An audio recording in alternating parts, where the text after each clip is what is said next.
And boom, we're live. What's the crack? How we getting on, lads, ladies? What's the crack? We got Paul on the way, so we should have a great chat there. Yeah, it's Valentine's Day tomorrow. He's best be behaving. Wear a mask? No. It's a bit of a weird one. Valentine's Day and the old COVID. But power to yous. Let's see if we can get Paul in here. What's the crack? Ah, should be happening now. Yeah, 1 minute. Alright.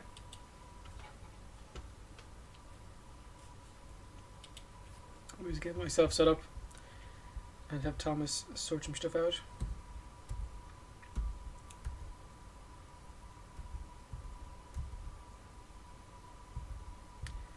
Do.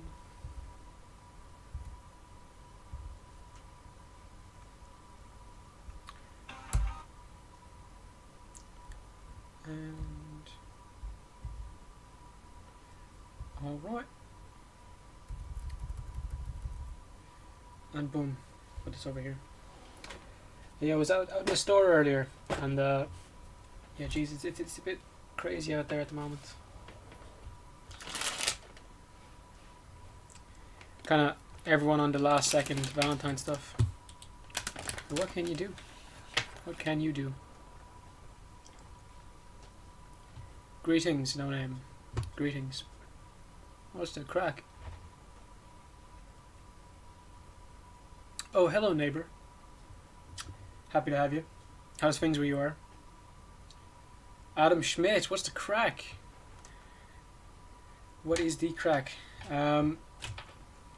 Yeah, it's a weird thing here, you know, being in lockdown for Valentine's Day. For some people it might not change, but you know, yeah, you're with your baby cousin. Well, fair play to you. There you are, fucking, I don't know, babysitting. Good job. Right, what is the crack with Mr. Paul Roseberry? It's on his way.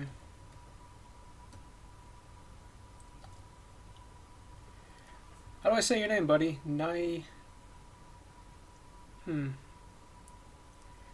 Well, I'm glad you're doing well, neighbor. And yeah, Adam, it's fuck me, it's garbage. It is an experience, and not a good one. One of the lesser ones. Fucking you do like imagine being a guard right now, and you're supposed to like fucking bash in people's doors. Like, what's the crack here now? Did you live together, or are you just hanging out? You know? Oh god, I would not want to be doing that job. The people who have to like split up like couples during lockdown. I do not want to be that guy. Okay, Nilesy. Oh, your name is Nilesy. Okay, that's a cool name. That's a weird way to spell it, but I love it. Nilesy. Oh, what's the crack, Nilesy? What's going on? It's kind of cool. Alright. He's like my fucking Minnie Mouse cup over here. Yeah, no good. How's lockdown where everyone else is? Like in the States and the UK and blah blah blah. It's not the best here. I think we're gonna be in lockdown level 5 for even longer now.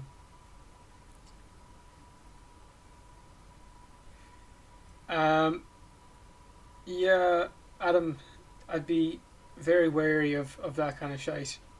But imagine being one of the people who were like, what's the crack now? There's a fucking lad and his lady spending Valentine's together. You're gonna have some of those slime dogs around tomorrow. And that's not what we want. That is not what we want. I don't know. It's just weird, like, snitching on your neighbours and shit. Like, I don't know. They can do it safely. Fuck it. If it's like their only contact. Blah, blah, blah. Like, I had Martin Maloney on fairly recently. We're talking about, what was it, some couple in the UK. They got, like, their door done in by guards, like, or their equivalent, because they were together. and someone snitched on him. I think it was. I wouldn't know the whole story now, but from what I've heard, that's a dodgy business to be in. Yeah, I tell you what, neighbour, your secret's safe with me. Your secret's safe, buddy. Not to worry. But hey, since you're here, there's 5 of yous now. If we can get to 10 likes, you'd be breaking the laws of physics, and I'm all for it. Level 5 ends March 5th. At best. Honest to God, man, at best. I'm gonna mute this thing. Hold on. Yeah. What can you do? What can you do, man? What do you mean already at 7? Oh, it's... Huh? Oh, we're at 12 likes with 5 people. Let's go. Squad Starfish, what's the crack? Are you well? Because you're looking well. I always keep saying, like, you keep disappearing, man. You watch one Gypsy Crusader video and then you disappear. And years later I find you hang around the voice chats of different Discords. It's always good to talk to you. We need to play some Phasmophobia again. Gulag Bean, Priscilla, what is the crack? Lord Alive. Say that in a British accent, it sounds funny. Your movie has 3 days of filming left. I tell you, Adam, fair play if you can get it done during the lockdown. But, like, dude, fair play for you. Fair play to you for getting through it and filming during this. The crack is you don't smoke crack. Fair play to you. You're more of a sniffer. Ukinari, that's a cool name.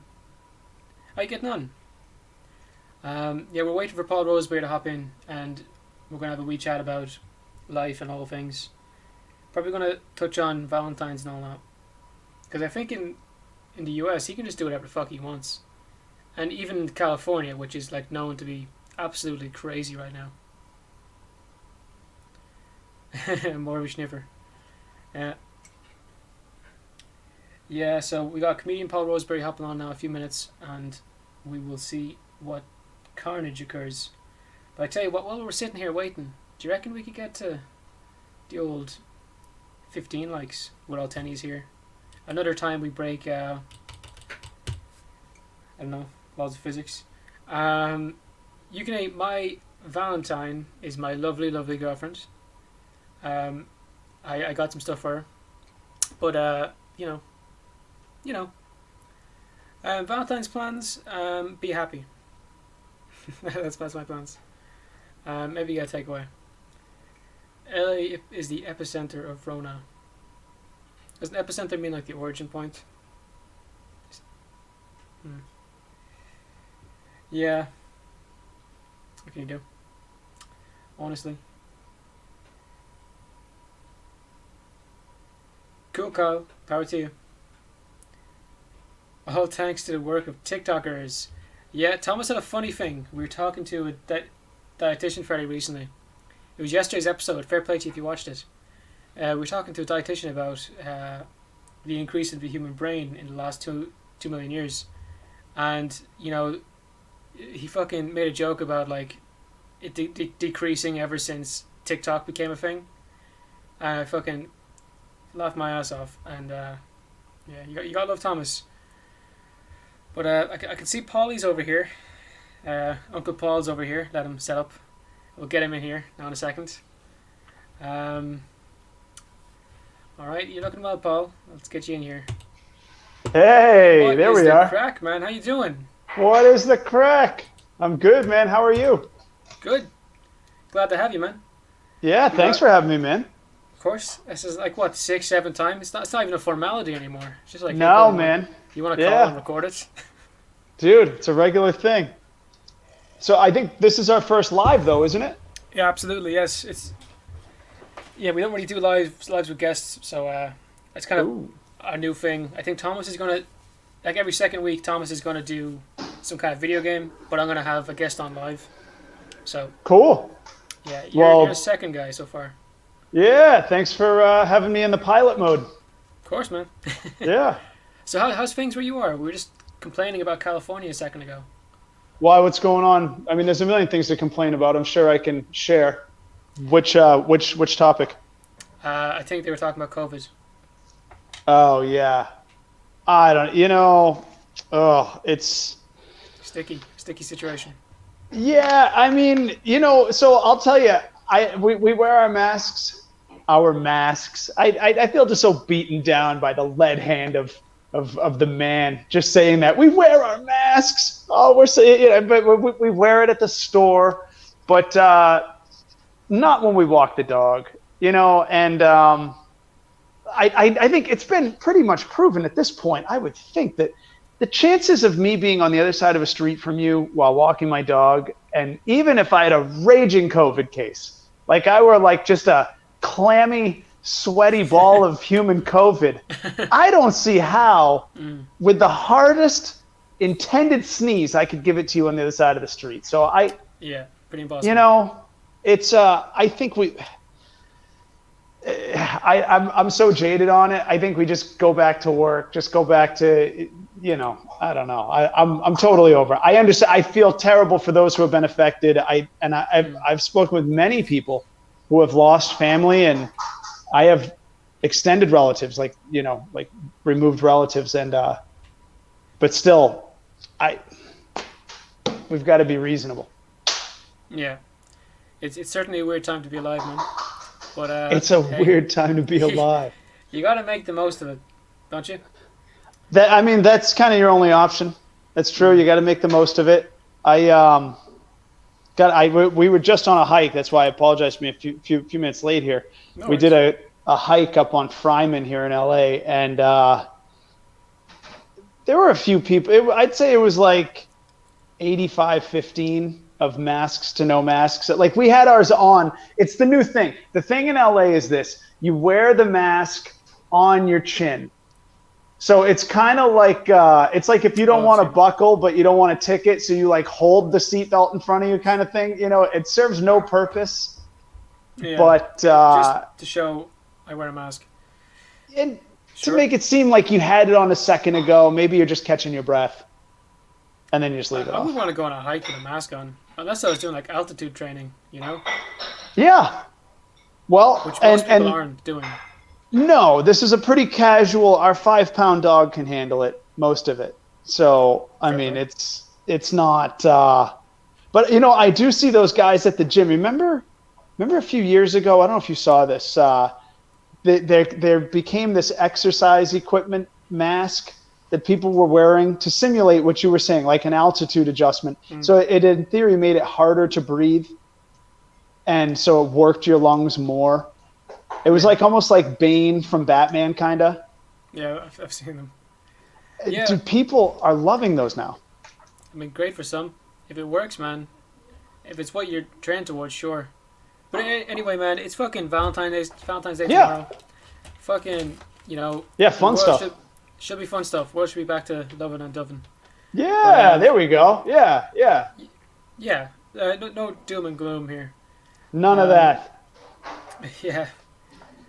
So Hey, I guess like some people struggle with like relationships and so on, and I know you do a bit of advice on that kind of stuff. I do. Do you want to have a quick chat about that?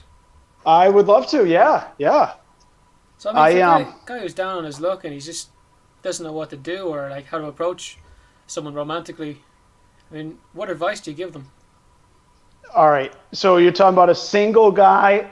We'll just say guys because we're guys. So we'll say a single guy who wants to meet a girl and is having trouble with getting the nerve to ask her out, kind of thing. Make the first Yeah. move. That's what I mean. Okay. So one way, you got to lay some foreground. I find formulas to be very helpful because you're going to be so bound up with emotion. That's why you're not asking. You're nervous, you're afraid. Relax and think of it mathematically. Let it make mathematical sense. Okay. So opportunity plus value equals possible relationship. Ideally it's relationship outcome, but you never know. These two people might not be a match. But the opportunity is this. Keep in mind, first off, the girl, ideally, we're talking about girls who are single and want to meet a guy, right? Well, yeah. Yeah, I mean, you're not going to convert a lesbian, and if she's married, get lost, don't be a jerk. So Yeah, really pretty we're much. talking about a single girl who wants to meet a guy. So really, stop thinking about yourself. Start thinking about her right out the gate. She has a problem she would like to solve, right? Sounds like Yeah. it. She would love to meet a guy. So you're automatically flipping the script. Instead of sitting here thinking, oh my God, I'm not good enough, I'm not good looking enough, I don't make enough money, oh my God, me, shooting down me. Let's look at the actual situation. This girl has something she's looking for. So there's the opportunity. The next part is value. Do you bring any value to her opportunity? Mm. Do you? I mean, it seems like you're a single guy. She's looking for a single guy. So far, you're doing great. You're actually, you are, it's yours to lose. So if you just, then you can add on a few other things. You're probably halfway nice. You know what I mean? Maybe you have a job, and so you care about living a good life, whatever. So what, from there, what you actually, this is big. This is really big. You consider, do I have an interest in being the solution to her problem? You don't know her. Who is she? Did she just hack up her last boyfriend with a hatchet, looking to do it again tonight? You know what I mean? Maybe you have no interest in this chick. Maybe she's crazy, Looney Tunes. You don't know. So now you've turned around the table and you've put yourself in a position to want to know more about her. What do people love to talk about more than anything else?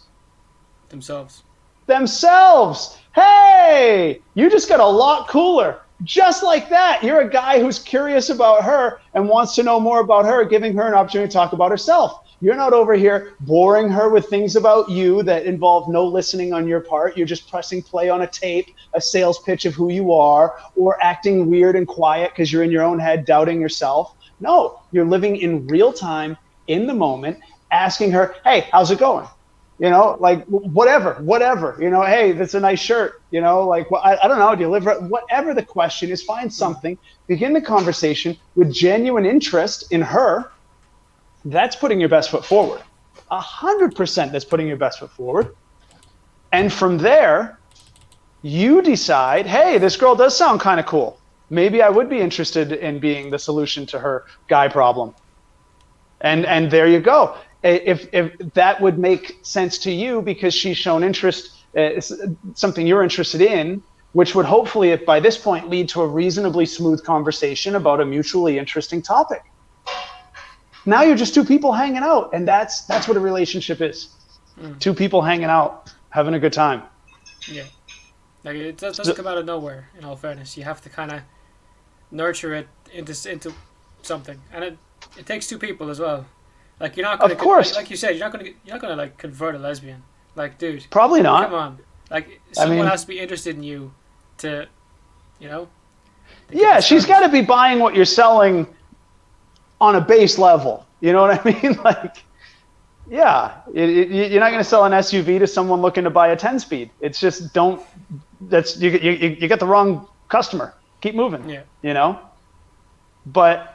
Yeah, I think, like, guys, we twist it around in our head. We think about all the other guys who are cooler than us or better than us, who this girl could probably have, and we shoot ourselves down before she does, and then you show up defeated. And chicks smell the stink. That's the stink, man. The stink of defeat. Yeah, man. Get that stank-ass defeat out of here, jerk. Yeah. No, you can't buy me a drink. Well, I've never offered to buy someone a drink because I'm cheap, but I can imagine that'd be pretty rough. But you're also young. How old are you? 19. Yeah, dude, you can't afford your own drinks yet. So, yeah, you shouldn't be buying anyone a drink. There should be no pressure. Yeah, you're way early for that. Forget it. How much does a drink cost in California? Dude, out here, I don't know, $15. What the fuck? Yeah, dude. We have, like, some of Europe's most expensive, like, drinks, and it's under $5. There you go. Holy shit. So you can go out and get loose on 25, $30. But that's Cocktails are you. cheaper. Yeah, really. Yeah, For even like, shots are in the €2 category. see, yeah, because we live in stuffy asshole LA. That's So I could why. buy someone a drink. You know, There you go. it's not gonna cost me $15, dude. Plus tip, I'll br- tax, could be $20. I'm gonna bring my own drink when I go there. Holy fuck! Yeah, bring a flask. There you go. But you know what? You've got the right idea. Well, but you have a girlfriend now, right? Yeah, Yeah. 3 years. What's that? For 3 years. Dude, you're like a very mature man over here. 3 years at 19. Yeah, man. That's look at you. Well, you know what? You've got a good eye. There you go. You figured it There you out go. early. There you go. Yeah. So that's kind of the platform of my advice. It's just kind of formulaic in a sense because you know it's the nerves and emotions that freak guys out. They don't think Mm. logically, and you got to have some sort of a black and white, brick solid foundation. So then take some of the nerves out. Yeah. Why worry? Yeah, I suppose that is the thing. Like we get in our own heads about things and make them more than they are. Dude, I'm telling you, if you're a little overweight, you assume that she only dates guys who are chiseled. If your car is banged up, you assume she only dates rich guys with Ferraris. Whatever. You're comparing yourself to people who don't even exist, and you're shooting her down. I mean, the majority. What's really wild, man? You know what's really wild? And actually, Chelsea and I were talking about when you and I talk. Do I notice the age difference? Actually, and this kind of ties in. And I said a lot of times no, because we're talking about tech things. You know a ton more than I do. So I'm kind of the younger one in that sense. Mm. But if we're talking about life experience, that's where I'm going to have more. And, some things are just more reflex. But some things, have seasoning can have an impact. Yeah. So one thing that guys your age might not realize that I didn't know at your age, but I came to learn over time. Girls think most guys are pretty good looking. Believe it or not, it is Chelsea's nodding her head right now. Dude, it's mind blowing. What'd you say? She said girls are not, looks are not as important to girls as they are to guys. I don't know if you heard her across the way. Because, dude, the more time I've spent with girls over the years, you will hear them talk about another guy, maybe like their sister or their friend is dating a guy. And they'll be like, and he's a nice guy, he's good looking, blah, blah, blah. You see a picture, you're like, Jesus, that guy? Did you just call him good looking? And they'll be like, well, he's not bad looking. There's nothing, I would say he's a good looking guy. And you're like, he's got the wrong number of fucking nostrils. Like, how is that, like what? Holy shit, you're generous. Yeah. You don't find out, dude, the pressure's it's not in looks. It's not. I think that's why I didn't know that for a long time. Must have been rough. What's that?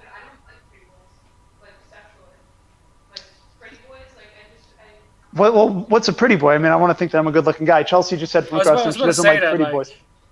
I was about to say that, like, she's not like you.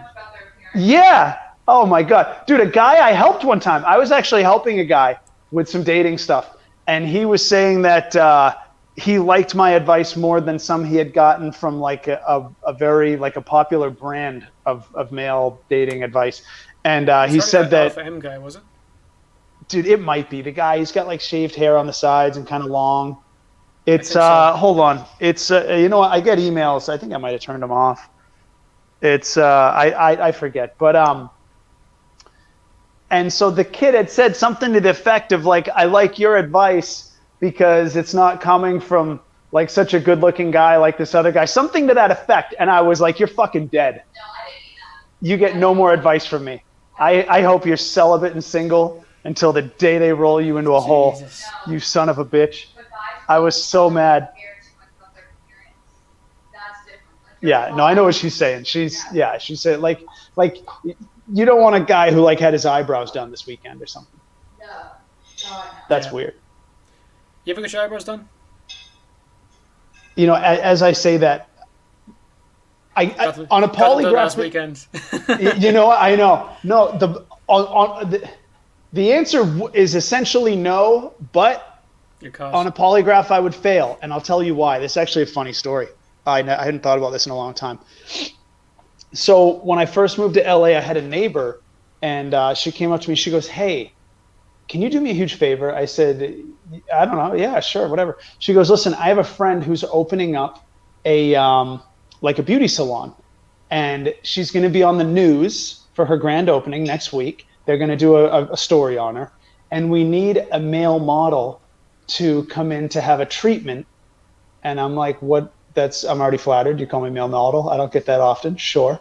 And I said, "What kind of treatment?" She goes, "Yeah, she's going to thread your eyebrows, and it'll be like 2 seconds." I said, "All right, fine, whatever." So as a favor, and because I was flattered, yes, I technically did get my eyebrows done once, but here's where it gets really funny. So the woman says to me as I'm going to leave, she goes, "Hey, you have really nice eyelashes." I said, "Oh, why, thank you. You know, I don't know, never gotten that. That's okay." And she goes, "Yeah, but there's, you know, the only issue is," and I'm like, "What kind of backhanded shit is this? What do you mean an issue? Do I have nice eyelashes or do I not? You know, I've never thought twice, but now you got me on the topic." She goes, "Well, the issue is the tips are blonde, and that's because they're long enough that like sunlight bleaches them." I said, "Well, so am I good or no? Like, what's going on?" She goes, no, what I want to do, since you were nice enough to come in and help me, let me do a free eyelash tinting for you. She said, "It's normally like..." That is so Californian. I know. Idea. You couldn't find one place in Ireland that does that. One place in the UK that does that. I hope not. And she told me, she's like, it's usually like a $60. I don't know, whatever it was. I'm also a cheap guy, so it was greater than $0 value. And I said, "Sure, all right, I'll come back." So I go there and she does it. Dude, I look like fucking David Bowie as Ziggy Stardust or some shit. I go in, I didn't know what to expect. I come out of there and I looked, I don't know, like some Charlie Chaplin shit going on. And I'm like, what the hell is this? This isn't good. And the salon is in West Hollywood, which is a very, very gay part of LA. And I'm like, Jesus, like, what the fuck? You know, you're sending me down the river here. This ain't, the straight guys don't look like this. And gay guys who do look like this look like they're looking for what, you know, men. Yeah. And so I was really pissed. And she goes, no, don't worry. After you take a shower in a couple days, it'll wear down. I said, you got to be kidding me. And I had to go to the bank right after. I had to deposit a check. And I used to work at that bank. And I knew people who were there, and I show up looking like a drag queen. I was so pissed for like a week too. For like a week, everyone was like, "Paul, did you wearing mascara?" That's what they kept asking me. "You wearing mascara?" I'm like, "Yeah, kinda." Just fucking pissed. Dude, that's rough. That's rough. Yeah, sometimes it's too good to be true, is it? I mean, you know what? I think just any of that, like. I think those of us who are a little more manly men, as I see you got some scruff going on, you know, those of us who maybe don't get our mani pedis once a week, I think we don't need to touch any of that shit. I think we leave it alone. It just keeps us men. Yeah. There's some people who might find that somewhat controversial. I hope they're watching. I don't know, like people who like say like there's no difference between male and female beauty standards. I don't agree with that at all. Yeah. There's people out there like you know like you see yourself like young lads doing like their makeup or whatever.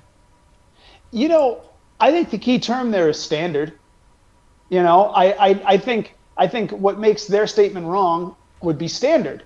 If you were to say that there's no difference in male or female beauty restrictions, then I would agree. If you would like to be a man who goes and gets his eyelashes done while his toenails are getting pedicured, have at it, homie. No worries. Do you. That's fine. But is it the standard? No, of course not. Because if you were to take 10,000 men off the street and do a poll, 7 of them would have experience getting. You know what I mean? Like that. It's clearly not That's the not even a standard, joke. That's just pretty damn accurate. right? Maybe in It's California you get the 8 people, but you. You get 1,000 of them. yeah, Oh, it's a funny place. Do people get dressed up to go to the gym here? dude. Girls Like, especially, but I yeah, they see do their guys makeup. go in their like jeans from the 2000s. Like To the gym? like to the gym, yeah. Yeah, they're tight There'd be jeans. farmers in there, like still in their farmer gear, like just taking off the wellies and putting on a pair of sneakers and going in. Still smelling like cow shit and everything. Dude, I mean, The contrast between where you live and where I live, it's actually hilarious. But I feel like you would be more interested here in like just how plain it is, because like you got yeah. like all this kind of weird stuff going on. Dude, I still, every time I've ever been on, I'm wearing a black V-neck tee because I have a dozen of them in the closet. I gotta order more because they're starting to get, I've done like 2 rounds of them. And every once in a while I'll grab a few, but I When like to six wear. episodes here, and 6 of them have black T-shirts. Yeah. Well, because the thing is, as we're talking about simplicity and being a simple guy, dude, I drink out of 2 cups in this house. I have a coffee mug and I have a blender bottle. That's it. Those are the 2. I really don't wash them because I only drink coffee and water out of them. And I got gray jeans and black V-neck tees. That's what I wear.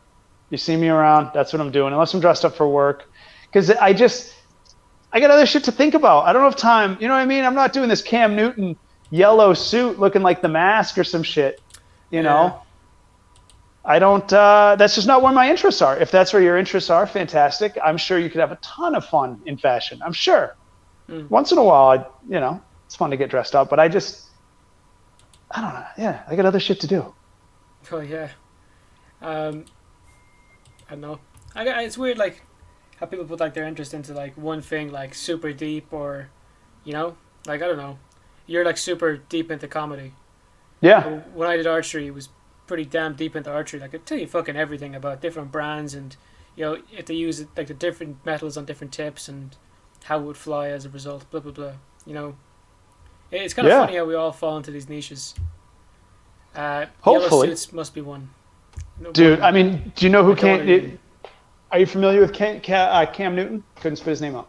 Cam Newton. Let me take a look. Yeah, he's a quarterback for the New England Patriots. For the long time, he was the quarterback for the Carolina Panthers in the NFL. And he's flamboyant, I guess, would be. Okay. I mean, he dresses over the top. Every press conference, he's got like a hat with a feather. Oh, I see. When you said that, I seen a picture of him with a feather in his hat. Yeah, that's common. It'll be a different hat and a different feather, but the guy. So that's his thing. You know what I mean? You see the yellow suit? Holy shit, he's like a banana. What's that thing like? Curious George, and he had the guy with the yellow hat. The man with the yellow hat. Yeah. That's funny. Looks like him. That's funny. Yeah, that's a good connection there. I hadn't thought of that. When I did my I guess it would be prom for you guys. It's called Deb's here. There was a guy who wore like a completely yellow suit. Yeah. Did he have a date? Experience? No, he didn't. Oh no, dude, no! Man, it was rough. He wore an all yellow suit and didn't have a date. Yeah, man. Did he leave with a date? No. Yeah. That's the thing, man. That. Like small town Ireland, that wasn't gonna work. Like you want to be that girl who got with the guy with the yellow suit? No, girl. That's a no every time. Yeah. That's a no every time. That's I mean, unless you meet the girl who likes to wear, the green suit or something, I mean, there's a girl for him. But a guy like that, I think he's probably, they have a million terms for that, peacocking or whatever. He's trying to draw some attention to himself. Well, what's peacocking?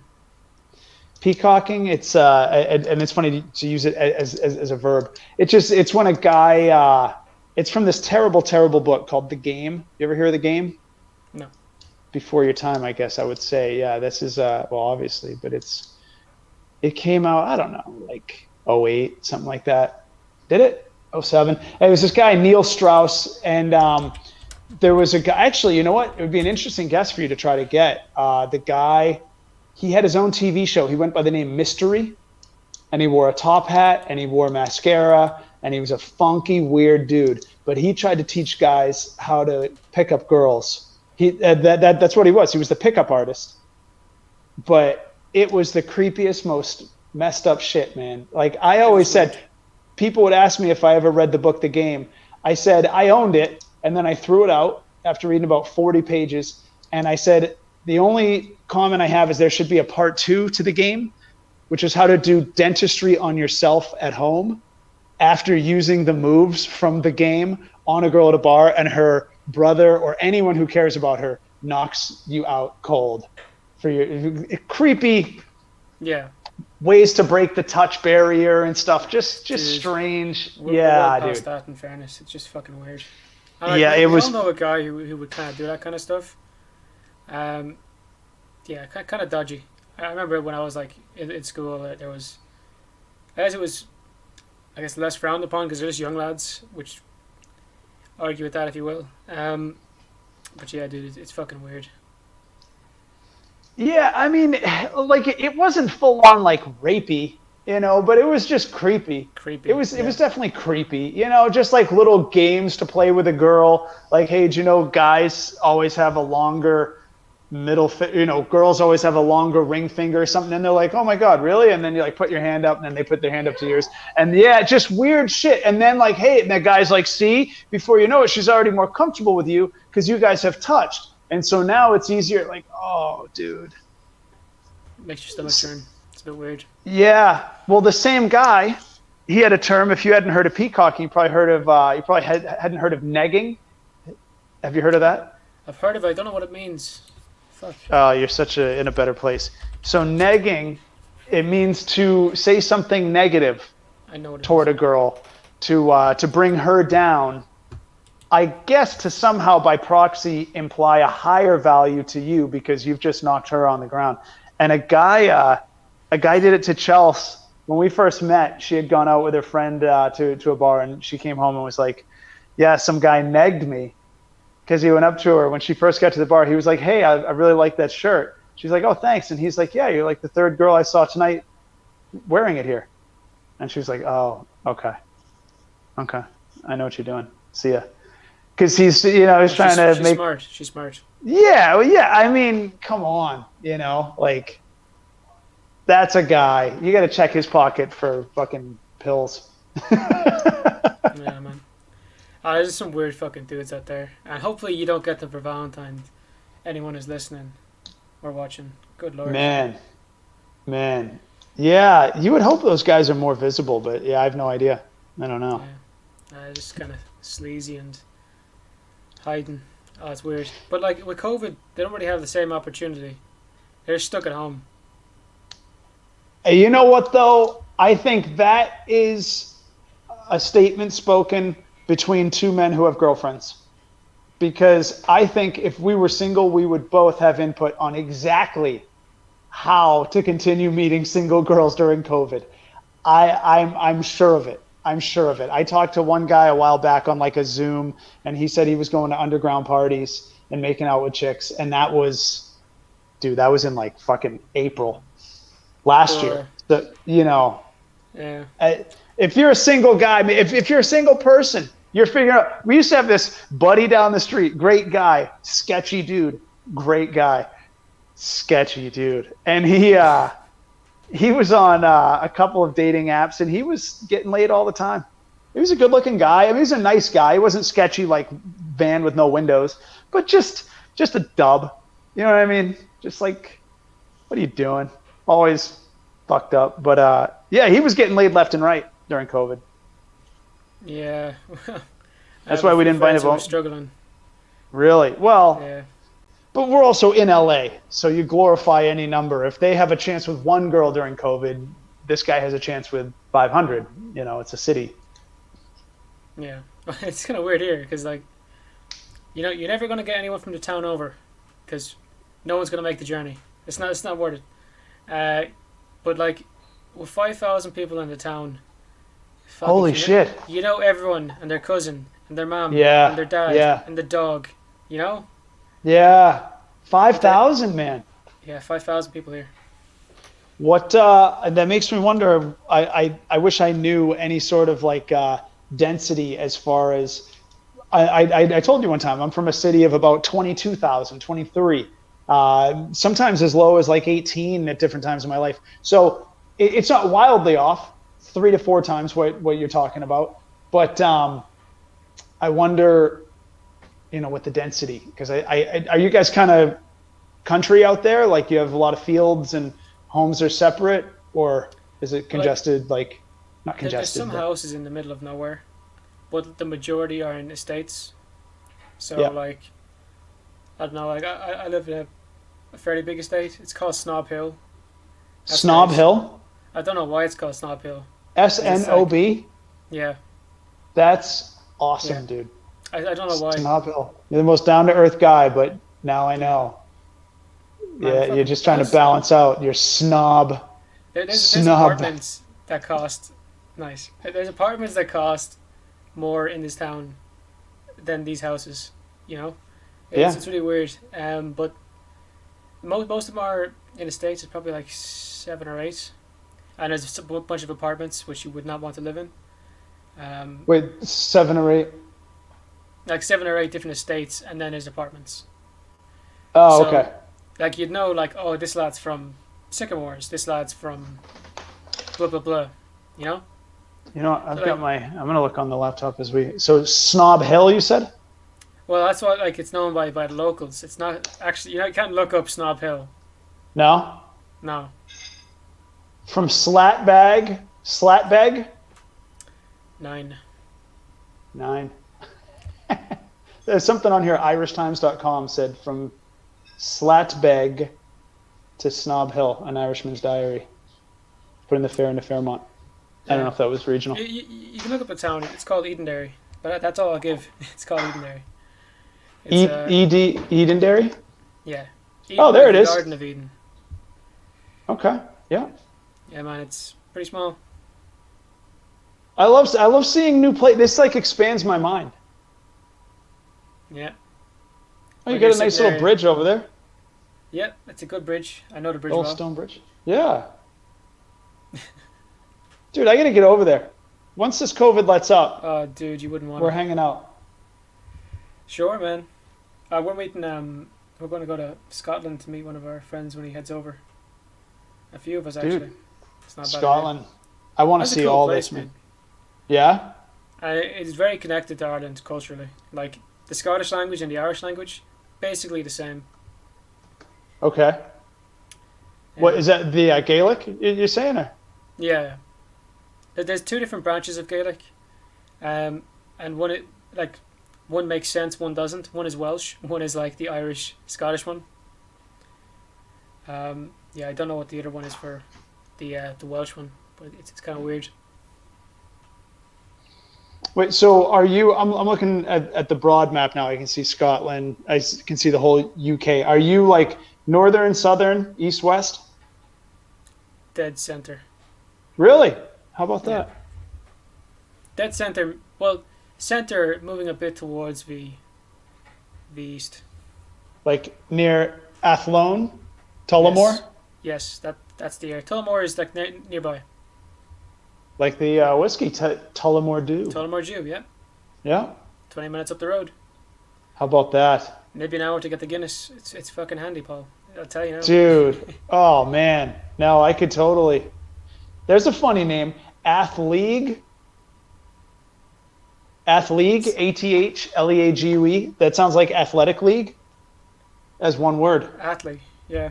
Athleague. It's like northwest of Read a couple Athlone. more. You love the names. Roscommon. Yeah, that's a good one. It's like Roscoe and Common. Glenamady. Moat. Yeah, Moat Business College. Shout out to Moat. Hey, We also got Mayo. You know, there's a county called Mayo. really? I'm not sure which came first, the sauce or the Wait, is thing. it MAYO? Yeah, All right.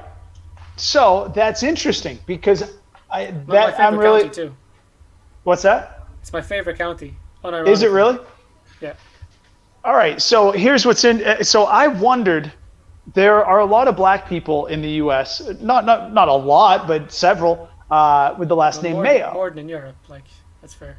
Yeah, yeah, I would imagine. Yeah. And so I wondered, I'm like, how the hell did they get the last name Mayo? You know what I mean? Because you meet someone whose last name is Blacksmith, and you know somewhere down the road they were blacksmiths. You know what I mean? Like, or baker. Someone in their family was a baker. How the hell did you end up with Mayo? You know what I mean? Was someone? Did you guys make mayo? Did you sell mayo? Did you just love mayo? What was it? And so this this makes sense now because did you know? Do you know why a lot of black people have Irish names in the U.S.? No idea. All right. So a buddy of mine had pointed this out. My old roommate in college had pointed out. He was like, look at Shaquille O'Neal. Does he look like an O'Neal? You know, he goes, it's kind of fucked up. He was probably, it's like his slave name, you know, probably was owned by a family named O'Neal. And, you know, when they were liberated, they, you know, and I was like, oh, Jesus. And then the more you see black people with Irish names, you're like, that's fucked up, man. Every time you kind of feel bad. You're like, that's messed up. And then it occurred to me, hold up. In the little bit of history that I have knowledge of the Irish in the U.S. during the foundational years, they were not ballers. The Irish didn't come here rich. The Irish were dying on the fucking railroads, breaking their asses with sledgehammers. How were they owning slaves? And they weren't. What it was freed black families commonly cohabitated in the same neighborhoods as Irish immigrants because they were both poor. And they both had manual labor jobs around the same time. So as they became friends, they were like, hey, you know what? I don't know what's a good name for this country. You know, our heritage ethnic one that wouldn't really fit in. So let's grab one that fits. This O'Neill guy seems nice. We're the O'Neills now. So that's how you get black people with Irish names. It's actually, they were good friends. Well, that's a happy ending. That's a Is happy it? ending. Like, yeah, man, Ireland back in the day was having a bad old time. Occupied for 1,000 years. You know, Really? I say this so fucking often. Yeah, like Who occupied by who? the English, the British. Of course, yeah. I guess that'd be an obvious answer. I guess the island of Ireland, and whether the people like it or not, like obviously in Northern Ireland they consider themselves English and that or part of the UK, and that's okay. If they want to be part of that, that's up to them. Like, I'm no one to say otherwise. No one is. But you know, like they first got here in the year like 10,066 or something. Yeah. 1066. Yeah. Well, in all fairness, we're fucking neighbors. You know. Yeah, no, it's pretty clear how that would, you know, if the Brits are going to colonize most of the known world, I would imagine it would start. We weren't getting away that easy. Yeah. Yeah. Every time the sun set, you were pretty obvious. They could see you there. There you go. And poor old Scotland too. But yeah, man, like because of the famine, you know, we had a hard old time, and it was, you know, work here, or go in the States. And if you could, you were to the States straight away. Build a better life. You're gonna survive here, but you could become something there. Yeah. Like, wow, it's an interesting way to put it. There was lads here, and like I don't know what they're called, but they're roads that lead to nowhere, and they're a really depressing thing in Ireland, because back in the days of the famine, there were lads who would pay workers just to give them a fucking job, and they would make them make roads that led to nowhere. Like just so many back roads in Ireland that go nowhere because Really? they were paid to make roads. It was like charity, but they couldn't really make a charity because they were Irish, because they'd been made fun of. Yeah. Or like So they'd been treated badly. Yeah. So to let them keep their respect. Irish were less. So you're paying these Irish guys to build roads that led anywhere at all. That's awesome, though. I mean, you know, it's a terrible situation, but a great. They're ghostly, man. Yeah, if you've ever been up one, it's ghostly. It's just a road that leads to nowhere. It's just nothing. Just stops. Yeah, and a lot of them might not get maintained. So you kind of know. Yeah, you kind of know when you're on it. The history, you can imagine the guys breaking their back. It's a depressing sight. Wow. But yeah, man, there's some depressing shit here, man. You know, Happy like, Valentine's. There was no HR teams back in the day, you know. Oh, No one dude. was studying ethics. It was like, I want that, kill them. I want Yeah. that. Enslave them. Whatever was more financially viable for whoever was doing it. You know. Yeah. It's That weird. It's weird. It's really weird stuff, man. Like history gets dark if you look at it with it our does. modern day ethics. You know, it it really does. It's like I don't know. I don't know if I'll ever become highly educated on the topic, but here in the U.S., there's always the ongoing issue, Native Americans and this terrible injustice. And yes, the answer is yes. Yes, there's no getting around that. But when you consider, it's really tough even today. Just like today, we don't know how the pyramids were built in hindsight. We don't like we couldn't do it again with the same technology they had. Like I don't know if we would have a better solution today to the issue with the Indians, the Indians, Native Americans, not even from India, which is ridiculous. But the idea They that called them Indians because they thought they were in India when they arrived. yeah, exactly, they were trying to find a shorter trade route and thought they found it. Well, the thing is this though, as we're talking about causes and values that lead to decisions, it's really awkward because a lot of it comes down to ability to communicate. There was no common language between the Native Americans and the colonists who showed up. But when the colonists got here, they're like, hey, like we've got clothes. You know what I mean? We have clothes, we have boats, we have stuff. We have technology to build homes which are square and have roofs and indoor fire. Like we're way, way, way ahead of where you guys are at. And it seems like this is the way to go. You know what I mean? Like, but how do you explain that to a people who've never seen it and don't speak your language? And in all fairness, in all of history, no one's ever really wanted to adopt someone else's culture. You know, well, there's the exception with I might get shit for it. Like back in the day, when the Romans were in Greece, a lot of Greek people like really grabbed onto the Roman culture. Mm-hmm. Like that one is an example. Some of it wasn't forced, some was accepted, blah blah blah. But yeah, man, fucking when someone arrives and says this is how you do it now, you don't Yeah. really want to do it.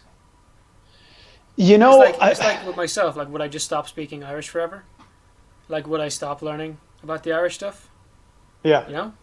yeah, yeah. Well, nobody.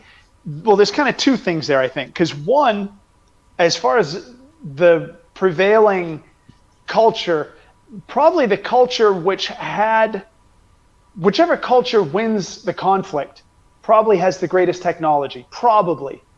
Yeah. Whether it be intellectual technology and they have a better, fighting style with their hands, maybe, but probably we're talking about weaponry.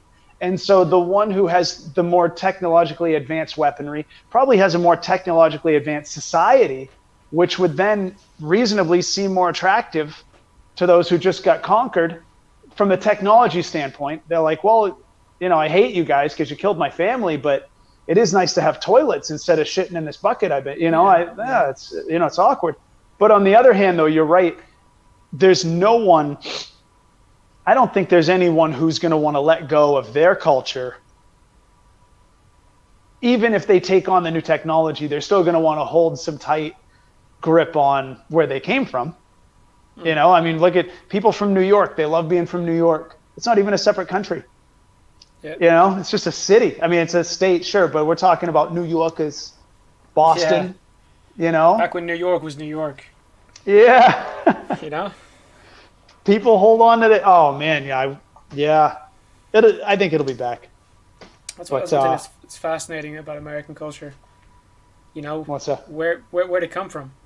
Because, like, you could be a mix of everything. You could have a Russian granddad who had, like, a Spanish wife on one side, an Italian and an Irish, and then you're the mixture of whatever, like. Yeah. So it's hard. I would imagine it's hard to have any, like, kind of cultural identity. Because I know people who are like, yeah, I'm Irish, but they're probably like Scottish or something. They're like they don't know, like they're tracking it with like ginger hair or something. Yeah. like, come on. Um, but yeah, like I thought that's one thing I'm a bit jealous of as well. Like if a statesman or woman says I want to go and track my heritage, they can go and do it, and they get this amazing feeling when they arrive. Like if you're Italian, you go to Italy, you're gonna be like, oh my god, it's beautiful here. You Yeah. go to Ireland, oh my god, this is like where they came from back in the day. It's Yeah. beautiful. Here I'm over here like smelling shit in the field, like Jesus, I could be anywhere else right now. You know? That's interesting. I do know because I remember like growing up. My parents, they have no friggin' clue. Like they didn't know where the hell we're from. Like I knew on my dad's side we were French Canadian, which means that somewhere along the line, way back, French family members made it to Canada and then came down into New England. It's a pretty common route, and that we could follow. But on my mother's side, not a clue in the world, not a clue. And it was No. like, oh, she would rattle off like, oh, you're Scottish, English, just everything under the sun. And I'm like, Mom, that's a mutt. That's not even. That's nothing. And it kind of bummed That's me funny. out. Sometimes you'd meet an Irish kid in the U.S., like an American with Irish background, and they would have like a Irish flag tattoo, or like an Italian kid who like knew he was like Italian on both sides. And you're like, oh, I kind of wished growing up. I was like, I think it'd be kind of cool if I could like, carry some Yeah. like pride to some farther back.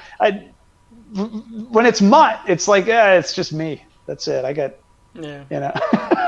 You've never done one of those like DNA tests, no? I haven't. The 23andMe. I Probably don't better know. Have off. you? It's going to help Bill Gates. Put the 5G in your head or something. Dude, Oh Bill my Burr god. put that thought in my head. He was making some joke about how like, yeah, now the government can track and know who you are, and I'm like, oh my god, it really is just going back to being cheap. Mm. It's just I have no use for it, so I don't know why I would spend on it. But Yeah. No, you're better but off. have you done it, or is there no point in it just spitting and it comes out green and Basically, you it will come know? out green. Like with my mom, I know the part of Ireland there her parents are from. Like they've never moved. It's like Tala, which is a part of Dublin. Uh-huh. My dad, now he's an interesting story. He's from England. He was born in England, but he was born to two Irish parents. But here's the thing: he was adopted. Oh, So he was brought back to Ireland. I don't know how it like happened, like any legal way. He got yeah. brought back to Ireland and then was adopted by a family a family there, and was raised as theirs. But dude, it's weird. Wait, Uh, so it, but so his it's all birth Irish. parents. So Her so parents were his Irish. He got to meet his mom. His dad unfortunately died before he got to meet him. But he got to oh go over to England and meet his real mom, and yeah, she was Irish, and so yeah, she stayed in England. She was yeah. Irish living in England. I don't know what the full story is as to why they couldn't keep him. Probably too young. Yep. Yeah, You yeah, know, sure. couldn't afford it. England back in the day, Yeah. whatever it was. But look, my dad turned out a great guy, so very Yeah. lucky. It's just So interesting to see how I mean, but they really compared to the US, they're probably two states. Similarly, it's like saying that, you're born in Massachusetts and end up living in New Hampshire, and then pretty you much, back, comparing yeah, Ireland to the UK, to London to England. yeah. I don't know. Everything seems bigger in Europe. Like I guess it might be the cultural difference. Like if I go over to England, I would know straight away. I'd be like, what is going on? If I was in South Dakota and went to North Dakota, I don't think I could tell a difference. Oh If yeah. you know, if I was in, I don't know, Oklahoma and went to Texas again, like I wouldn't have a fucking clue. It'd just be states. The culture is not, yeah. Yeah. I mean, like, are you saying because of the unique cultural boundaries? Like, you're Yeah, in yeah, France because yeah. it's very French It, versus you can well, switch yeah. over to Germany and it's clearly Germany. Here's something for you, Paul. What is it? Bollocks of an eye. Uh, Love it. Right back at you. there you go. Um, against common belief, it is not. Thanks for that, Thomas. Yeah, stupid stuff. But yeah, man. Well, it's cool when you're. I know. I know. Culture's cool. Culture's cool, man. It Dude. really depends. But yeah, I kind of feel bad for you in a sense there. Like you're not too sure where you're from. That must be weird. But does It's a does Chelsea little. know where she's from? I don't know. Wait, Charles, do you know your background? You don't really know your background, do you? Same thing. Parents are like your German, your Czech, Yeah. Native American. Yeah, yeah. No, same idea. Yeah, actually, like, I don't think that's uncommon over here to just be, there's just too many ingredients to list. So there's, Yeah, that's fair. you're, That's fair.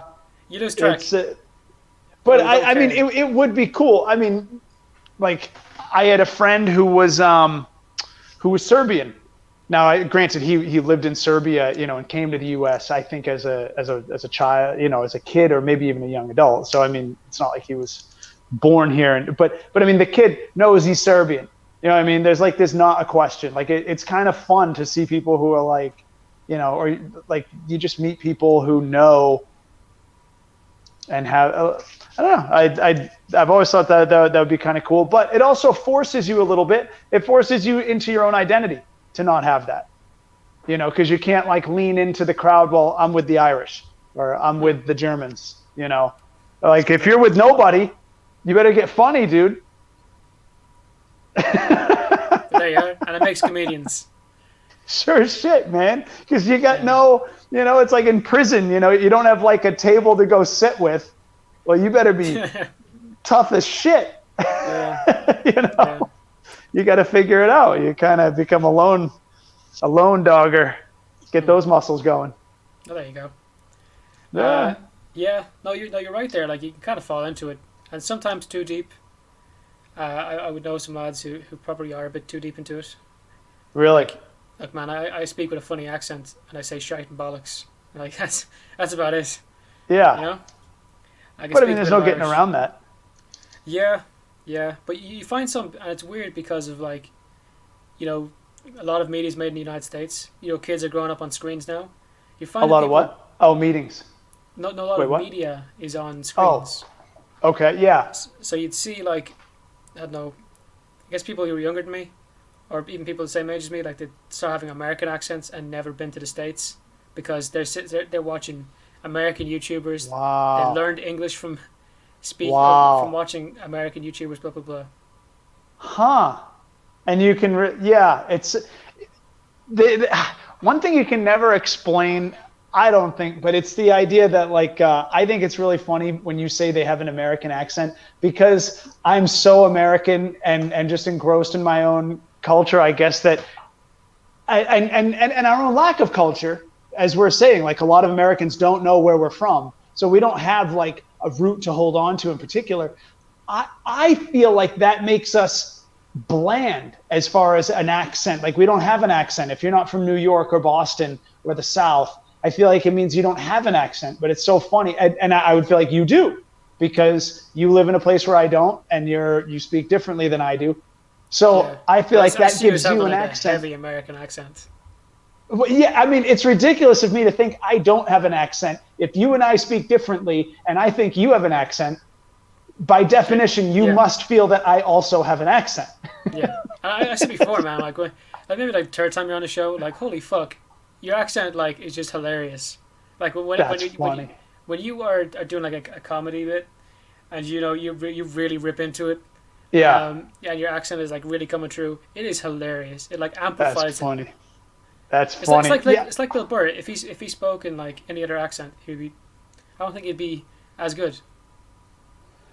yeah. I mean, well, especially with stand up though, when you get into those high RPMs, and you're really laying into something. Yeah, like Chelsea and I watched some Chris Rock recently, some old Chris Rock, Oh yeah. and it reminded me of how like this woman who owned a bar where I used to do a lot of comedy. She would say, why do you sound different on stage? She's like, you don't sound like that when we talk. Like why do you do that? She didn't like it. I mean, she liked me as a comic, but she didn't like that I would sound different at certain times on stage. And I was like, I guess that's interesting. I think about it, but when I get wound up and I really drive into something, I do sound different. And then I noticed like Chris Rock. When Chris Rock's having an interview, he speaks like a normal person. But when he's on stage, you know what I mean? Then it's a whole other. And you're like, you could say the same to him. You know, like of course you don't talk like that when you're talking in a conversation. You know, like of course he doesn't. But he's flying high, you know what I mean? He's in drive at that point. So it is funny to see that it's not uncommon, I guess. But I can see where it would amplify the difference between an Irish accent and whatever the hell that thing is that I do. Where are you from again? Like where do you think your accent's from? So I'm from New Hampshire. So that's New England. Where is that on a map? New England. Yeah, that's the East Coast. That's the Northeast. We're an hour north of Boston. Okay. Yeah, we're actually one of the closest points to you guys. Wow. Yeah, I didn't realize. Chelsea and I would always see, when we were on the East Coast, we would always see cheap trips to Ireland. And we're like, oh, we'll do it. We never get around to doing it. And it didn't occur to us when we left that we missed out on the cheap ticket because we were so Eastern. It's a short flight. But yeah, so we probably, I think I've broken down the New England accent a little bit, and I can see where it comes from Old England. I actually can. It's not surface evident, but if you follow it back, if you listen to some of the, I don't know if it's the Cockney or whatever the hell, when you listen to certain British accents, you can see where it got sloppy and became a New England accent. It became a Boston accent. It's not that, it's kind of like the country cousin of the English accent. Like I'm really trying to listen to like how you're speaking right now. As a result, like. Well, all right. So I don't use it heavily, but if British accent, you know, it kind of. So, the New England accent, they don't use R's. We pack our car in Harvard Yard. You know, it's kind of the joke. So there's 2 H's in the alphabet, and there are no R's. But I don't know. I don't have them down enough side by side to point out where, but I loosely back pocket feel like I can see where. Because I mean, it is what you know. New England was founded by English settlers. Yeah. So I mean, like, there's no getting around it. Like, clear, it's obvious that is where it came from. But sometimes you can trace it a little bit because they sound so wildly different. But you're like, well, something. That is what they started with, and this is what they ended with. So finding the middle links is kind of fun. Yeah. I don't know if you're high or something. Accents are crazy anyway. Like a Donegal accent, you know, like the top of Ireland, that's still in the Republic. That accent is absolutely insane for like someone like me from the Midlands. Really? You know, I think a Mayo accent is hilarious because it's like pronouncing the S, like West. Everything ends in an esht or something like that. Really? West is best, you know, stuff like that. Huh. And in Dublin, there's so many accents, even like in tiny little districts.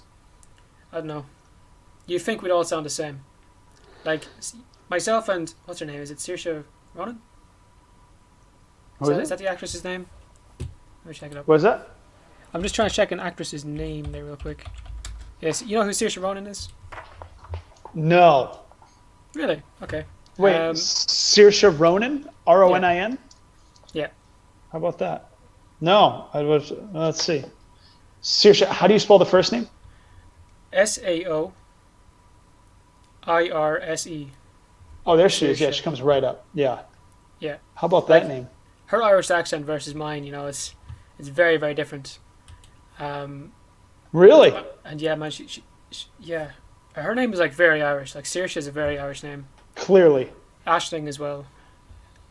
You ever heard that name in the States? What is it? Aisling. Aisling? Ashling? I think so. Yeah. No. But there is one name that I do hear sometimes, and I do enjoy just how culturally its pronunciation differentiates from its appearance here. Siobhan. Siobhan throws me for a loop. S-I-O. You mean Siobhan? Siobhan, yes. See, that's I forget Siobhan. which one. Well, Okay. it's SIO, right? It's SIOBAN, Yeah. Sorry, right? Or it's just weird BH. again because I got the accent. Wait, is that Siobhan. the same actress? Why does she come up? Saoirse comes up as Siobhan, and then you got That's weird. McSweeney. That is weird. That's quite weird. Yeah. She's a great actress anyway. I don't know why that came up, but yeah, because it in the U.S. that would look like Siobhan, like Yeah. SIO. But it's interesting you guys have the sh, like Siobhan. You would think here would be spelled CH or SH, but you guys with just a single S followed by a vowel, you can get the SH. Hmm. Interesting. Yeah. That's some weird stuff, dude. But Yeah. I guess moving away from accents. Yeah. Um, how's comedy That could going go at the to moment? When was the last time you did a show? Dude, so I haven't done a show. I don't know, like a year? Dude. Probably a year. And do you have a manager?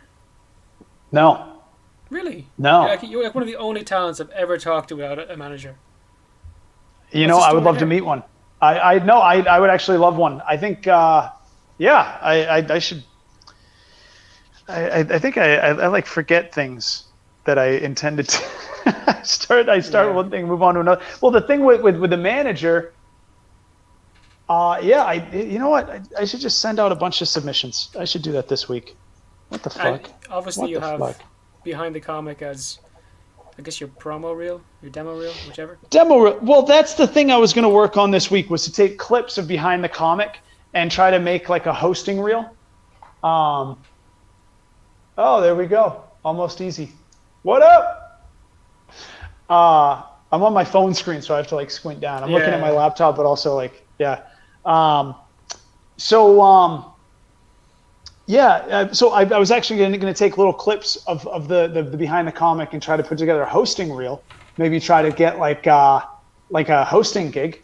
Yeah, I don't know. It'd be fun to be like a game show host or something. That'd be fucking unreal. That'd be so Wouldn't that be fun. awesome? Yeah, man. Wouldn't that be cool? Fucking game show host. I mean, the I best would time to do love that. yeah, the best time to do it, Paul, was 5 years ago. But today's the second best time. You know? Dude, man, is that a quote? Well, I'm kind of changing it from the best time to plant a tree was 20 years ago. Second best time was today. You know? If you want it to grow, you gotta plant the seeds, man.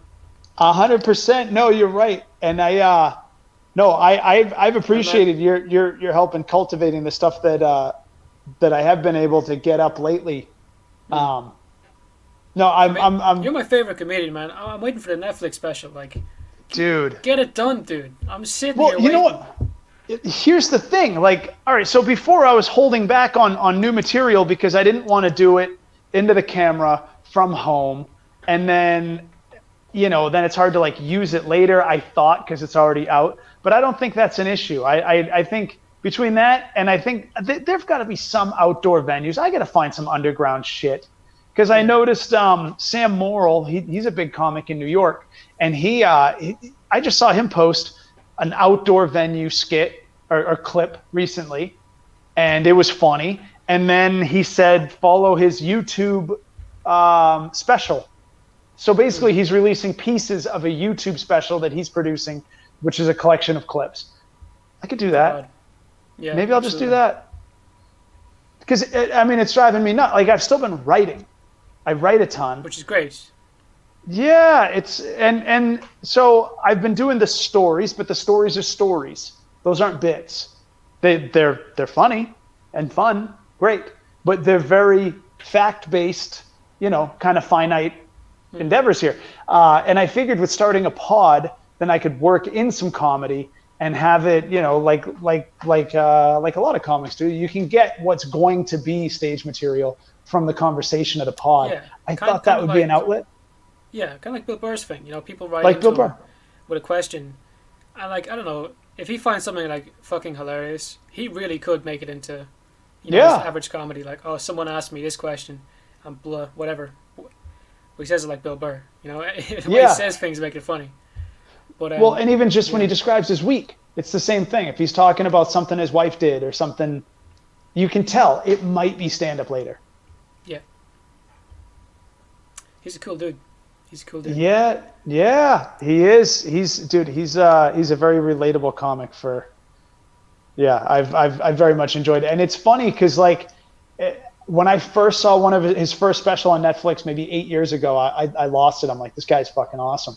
And then I watched all of his specials moving forward, and as time's gone on, he's gotten so much better that for me to go back to one of, I think it was his second special, and I wasn't as into it.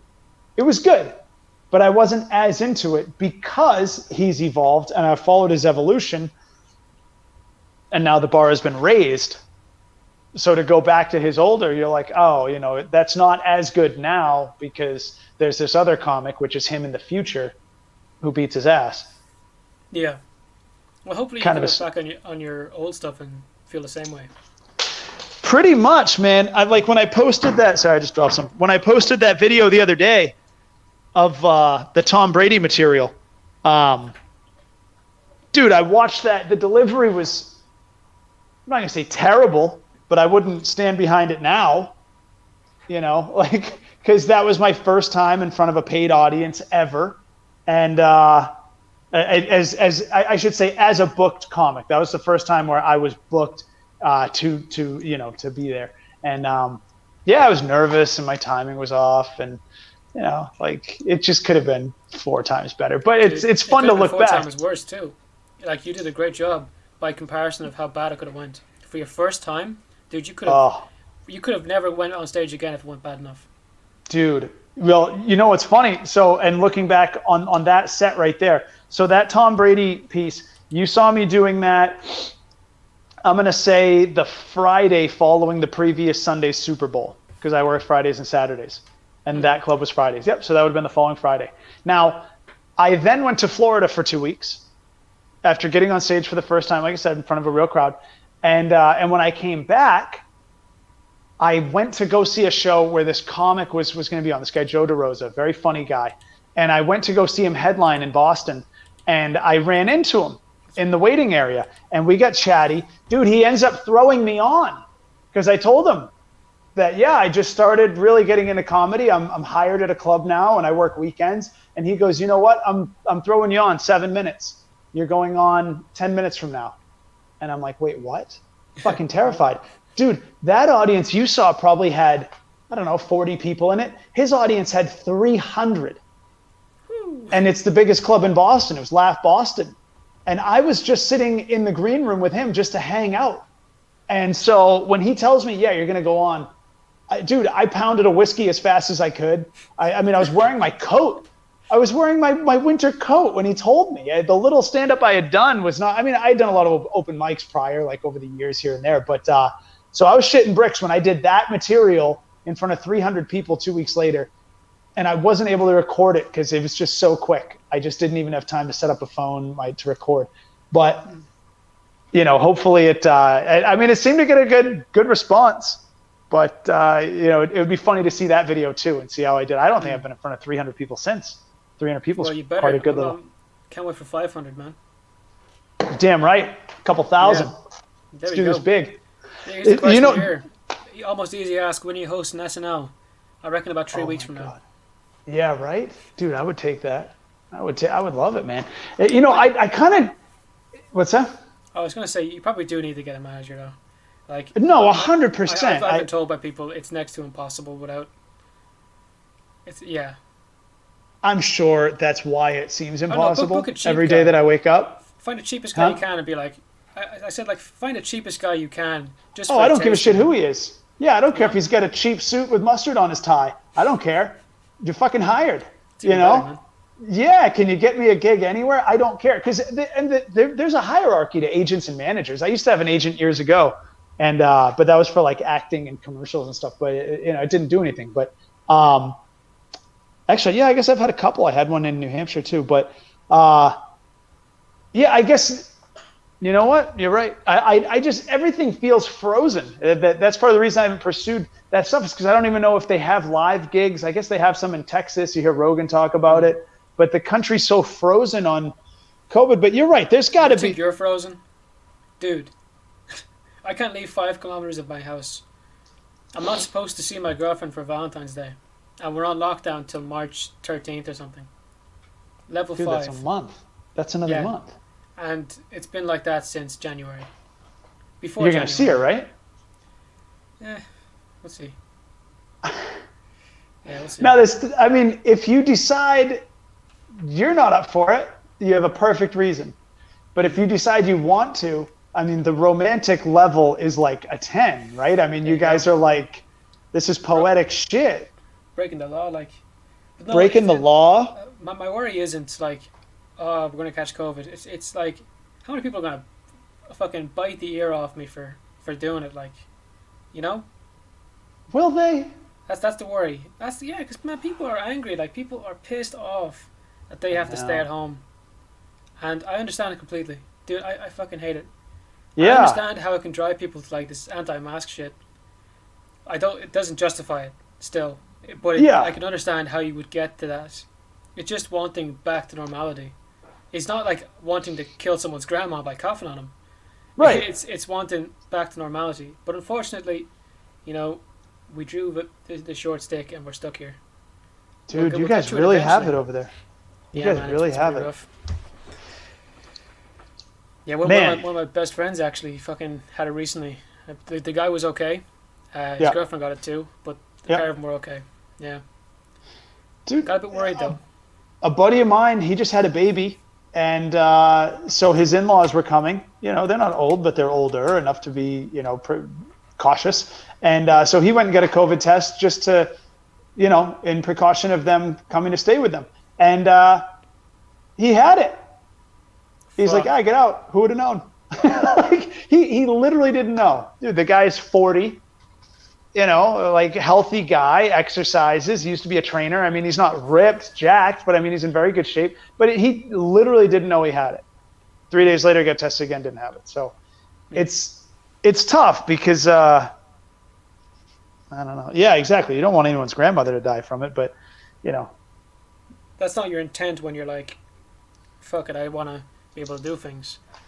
Like, we want to do it safely, obviously, but we just want to be able to do them. And in the States, you get a choice. We don't. Like, cinemas What have choice? What choice? What do you mean? We don't have a choice here. No. I mean, we you like have states, don't you? Like Texas, you can Oh, basically walk around yeah. normal. I'm sorry. You're right. Like in Florida, it's very low mask use.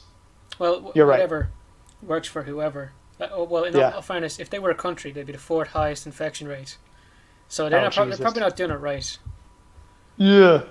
Yeah. Well, I will tell you, you know, I've been playing loosely with some like a comedy thought. It's definitely not. I won't straight up bit you with it right now, but sort of the like loose idea is that it seems the people who don't wear masks here, and I'm not saying like in the store because everyone wears them in the store. You just have to.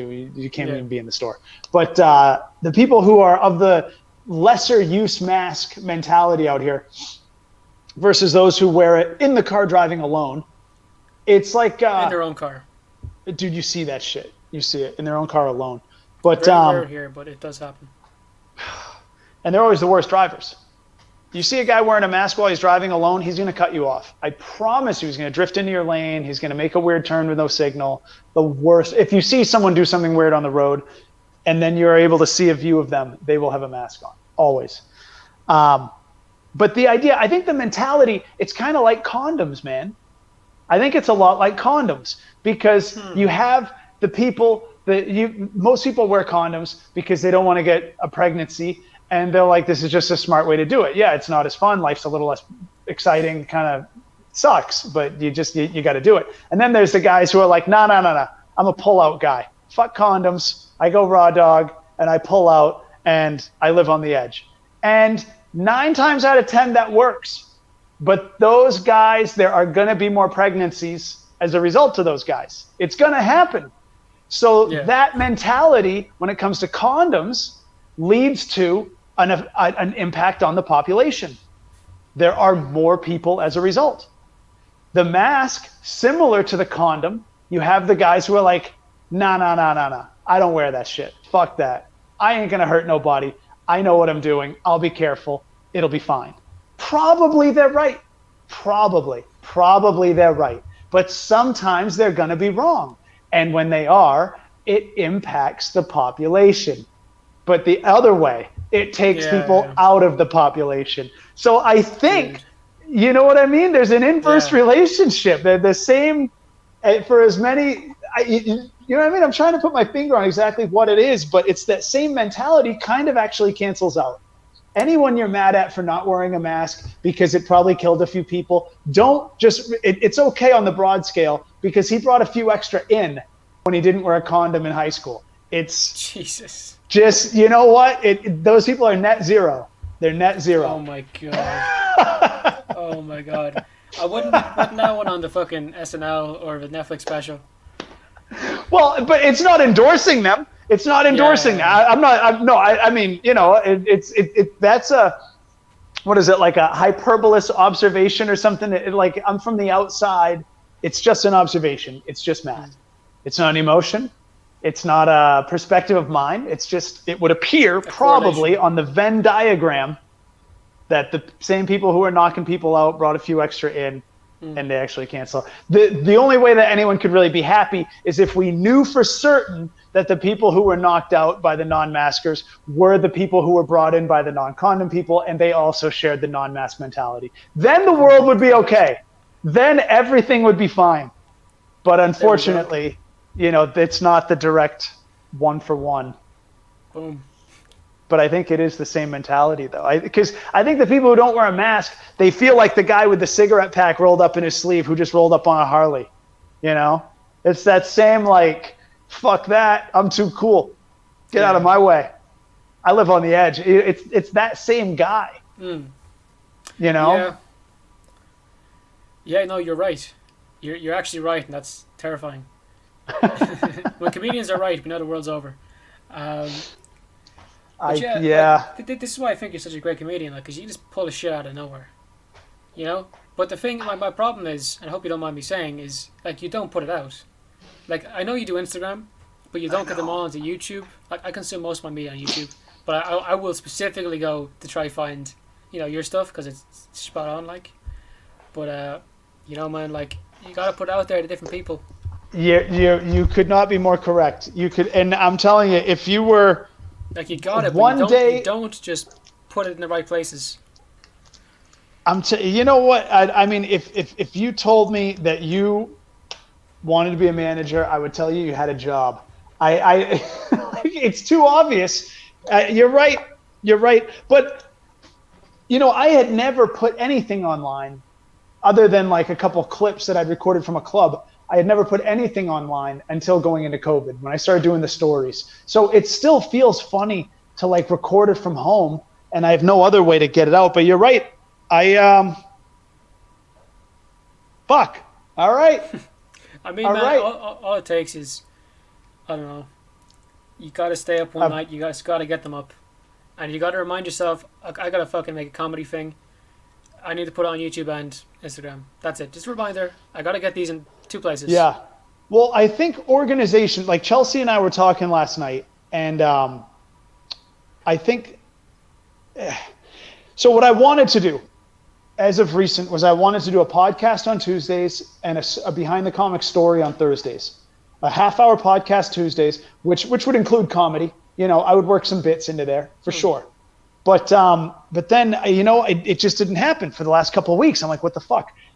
When I film, I tend to film like 3 stories at once, or like several things at once. So I'm thinking maybe we're gonna film tomorrow night. Yeah.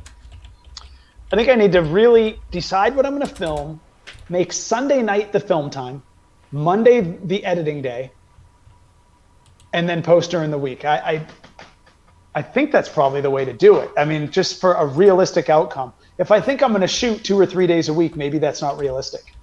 Maybe I filmed the pod. Exhausting yourself, man. If you're doing the comedy that you're doing now, you'll exhaust yourself. I think.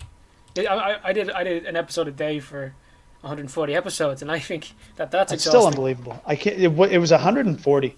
140 days straight. That's half a year. Yeah. Pretty much.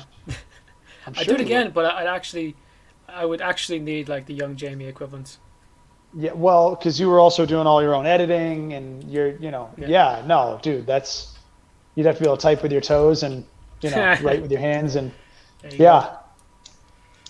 No, Well, you're right. You're right. You couldn't be more right. And I appreciate the nudge. God damn it. All right. So let's get a real answer then. This week you will have material. You will have new comedy to watch this week. How about that? There you go. You promised. And I there's promised. the link to Paul Roseberry's channel. Click the link. Go check out his channel. Subscribe for more comedy. There you go. I'm gonna keep that up there for now. But yeah, appreciate it. It's also a great time to talk about. You want to do a bit of a podcast. So are you going to be doing that on your show, or on your YouTube channel as well? Are you going to do it on just podcasting platforms? How are you going to get it out there? Where can people find it? So it'll be across all. It'll be across Instagram, Facebook, YouTube. I'll get it on all of them. And the idea, I know I was going to change the name and to Open Bar because of the bar. I thought that would be a fun name. Of course, I hadn't looked it up. Yeah, but it works too well. Like a lot of people already have Open Bar. Some Why variations. don't you be the best one? Boom. Fucking this guy! Look at you! Look at you! Man. You got to see him as competition, and you have to say, okay, well, someone used it. They have 120 subscribers. I can do better than that. Okay, let's go with it. I like the bold. Well, the only thing I was going to just do was just stick with Behind the Comic, because I have @Behind the Comic. And I've been using the name for the stories. What do you think? Should I just use that for everything? Because the whole premise of Behind the Comic is meeting the comedian off stage. That's the whole point of it. So maybe just expand on that one name, so I don't have to have Open Bar Comedy, which is a variation of Paul Roseberry comedy, and Behind the Comic Story Time. So I know you hate getting into multiple, divert or whatever, dividing a brand. It works in duality, and that's it. Joe Rogan, Joe Rogan clips. Mike Tyson clips. For the format of a podcast, it's the podcast, the clips. Because the clips are going to draw people into the full podcast, and the podcast might make you want to go and see some of your favorite clips from it. They work in duality. If you add a third one in, it's not going to work as well. It's just too much. So what if I... Sorry? Even if you want to look at, again, the big example, Joe Rogan. Right. The Joe Rogan channel has next to zero attention, but clips and podcast get the most. His miscellaneous one gets nothing. Yeah. Because you're there to listen to the podcast. What's that? You're there to listen to the podcast. You're not looking to see he did a leg lock in 2015. Oh yeah, I could give a shit. Yeah, well, because I'm really, in his case, I'm there for the guests. I'm not as excited about Joe Rogan. I mean, he's a funny guy. He's cool. But if he were doing it like Bill Burr, where it's just he by himself alone every time, I think I'd be a more patchy listener. Yeah. But with guests, you do get this whole thing of, you're bringing in their people as well. And I know. You kind of change the idea. If me and Thomas did this ourselves forever, it would be garbage. Yeah. How much could we talk about lockdown in Ireland? How much could we talk about anything? With a guest, we get to talk about them. That could be the first time they ever admit something. Yeah. I had a thought recently. Sorry? I was just going to say, with the Tiger King guy, John Rinke, he was talking to us about the court case with Joe Exotic and stuff they didn't show in the documentary on purpose, and he wasn't allowed to speak in court, blah, blah, blah. The viewer learns new things from it. Yeah. Yeah. That was a great interview. I was telling you that. I enjoyed that. I wanted to know, why did he get his legs removed? They made it. They didn't answer the question in the show, and I was like, did this guy really cut his legs off because he was impatient? Did he really? That was a curiosity in my mind. He said he didn't have to remove them, but he chose to. And I was like, I could see this motherfucker being like, you know what? Can I walk on sticks tomorrow if I cut them off today because I want to go play again? Versus I'm down for 6 weeks. I thought it was something like that. I really did, until you asked, and then it made clear sense. So you're right, as a result of your interview. I think guests, you're absolutely right. I'm 100% on board with the idea. I think maybe for 3 or 4 episodes, I kind of shoot the shit. and then I start to have guests. What do you think Of of course, this? you need a base. Yeah, you have know to. you first, you know. So what I'm trying to wrap my head around, I haven't fully decided my opinion, but I was thinking about interviewing comics and asking them to bring one of their favorite jokes from another comic.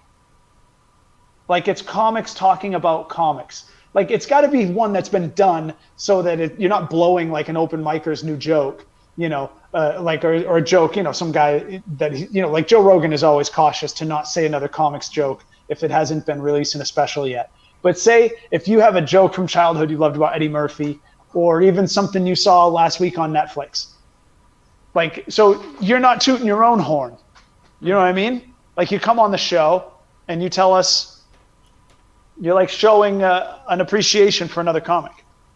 Well, what do you think of that? The great thing is that if you don't like it, you can always just change it.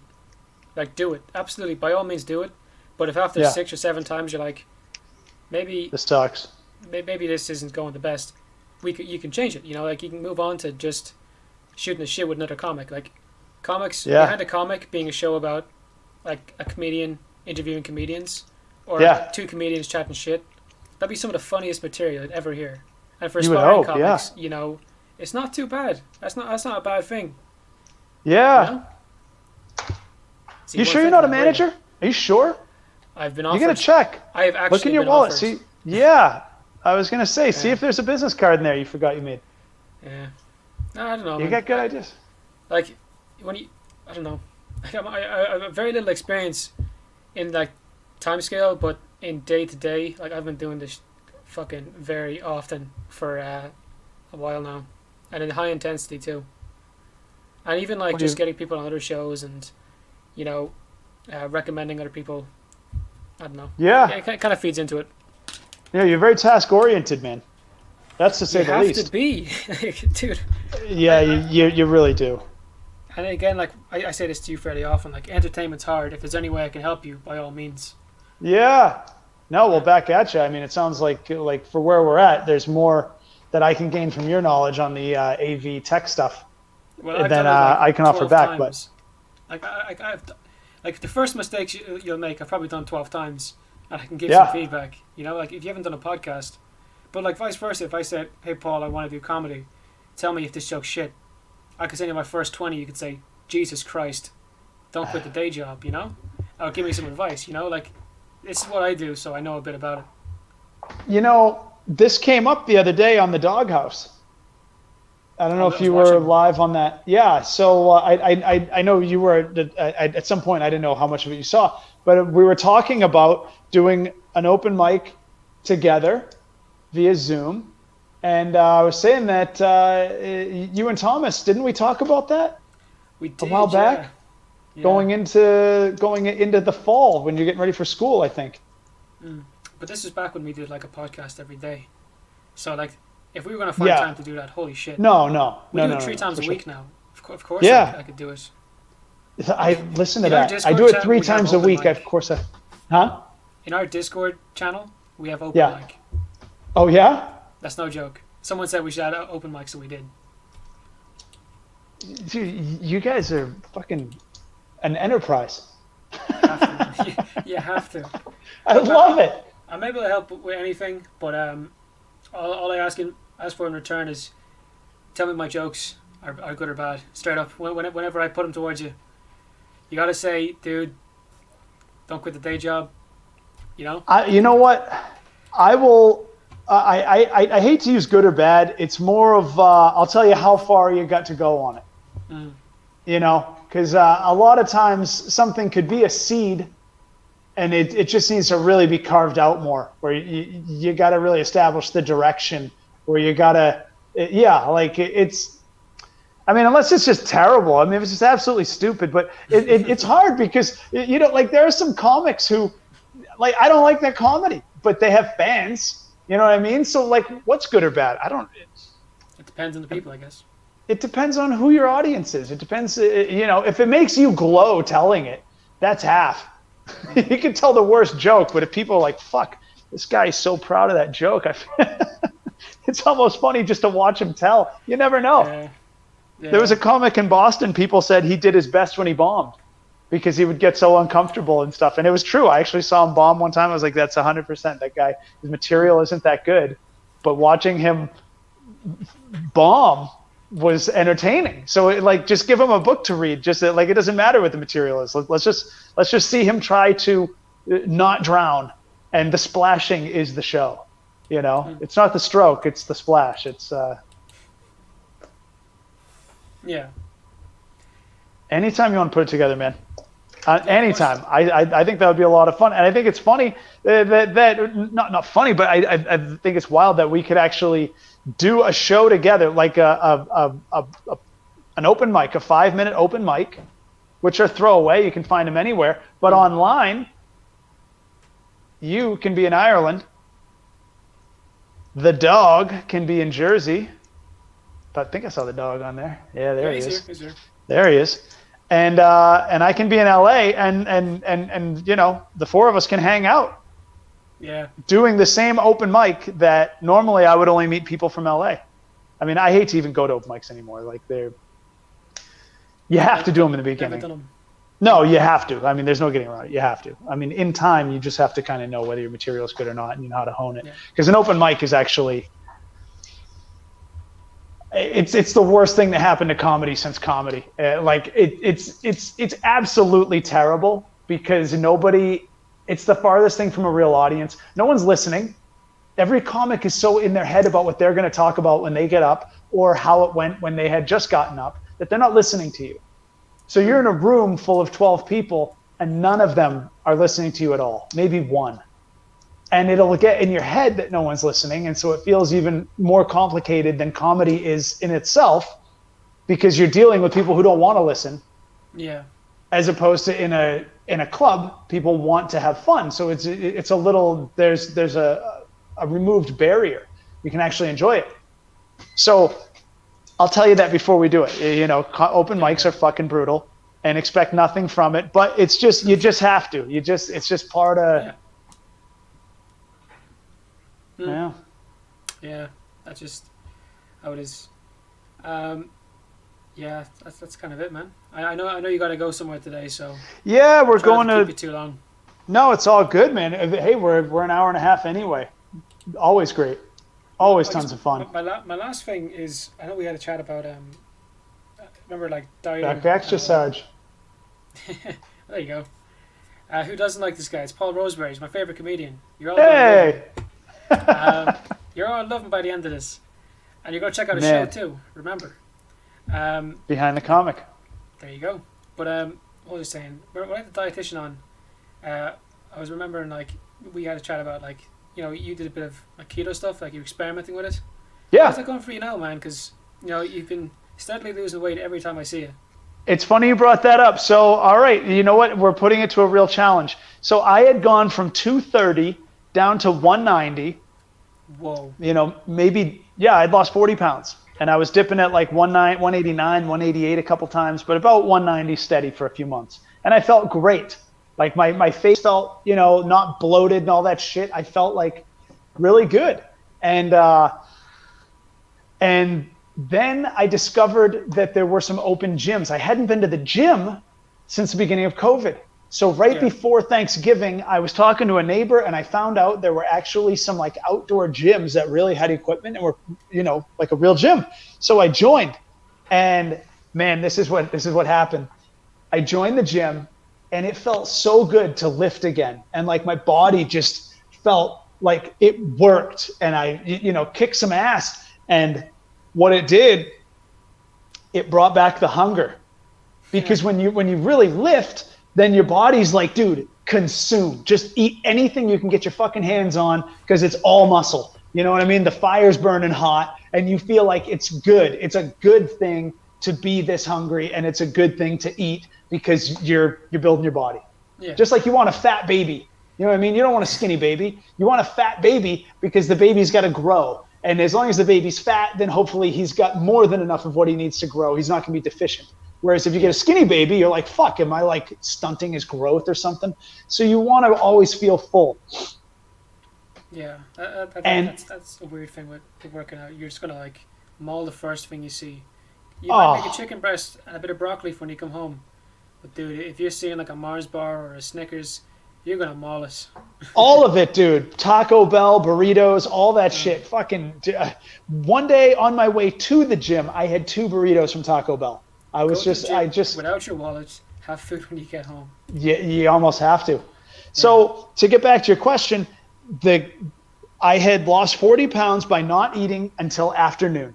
Regularly, about 2 o'clock is when I would eat. At the earlier time, it would be noon, but 2 o'clock was my sweet spot. A couple days I didn't eat until almost 5 because I was busy with work, and I felt so clean and just crisp. It wasn't a lifestyle, but it felt really good and just empty and like clean. And my body felt great. Good. Then I started to get a little more steady with, I didn't have to be losing weight, and I wanted to get into something I could enjoy as an actual steady lifestyle to balance out. And I started eating breakfast again, but I don't like any carbs in the morning. I just don't. I feel sluggish. So I was having eggs and bacon. And I wasn't losing any more weight. I stopped losing weight, but I didn't gain any. And I felt good. Eggs and bacon for breakfast, and I didn't have carbs until later on in the afternoon. Is this like And American bacon? Like it's streaky? no. Sorry, this is turkey bacon. So it's Okay. much healthier, much cleaner. It's not. I mean, Christ, you can't eat pork bacon every day. You'll die. Yeah, I was But like, no. It was like a couple strips of turkey bacon.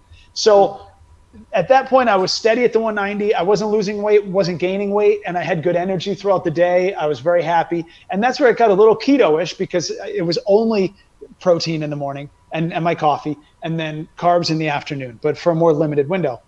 yeah. Not specific. I wasn't uptight, but I was just narrowing it to the afternoon. And like I said, felt great. When I really just started to throw everything down the pipe because I was hitting the gym, that's when I gained 10 pounds. 10 fucking pounds. And I was like, damn it. And the thing is, when you're losing weight or gaining weight, when you first start losing weight, people always say, oh, I can see it in your face. And the reason I think is because the beginning of losing weight is a reduction of bloat.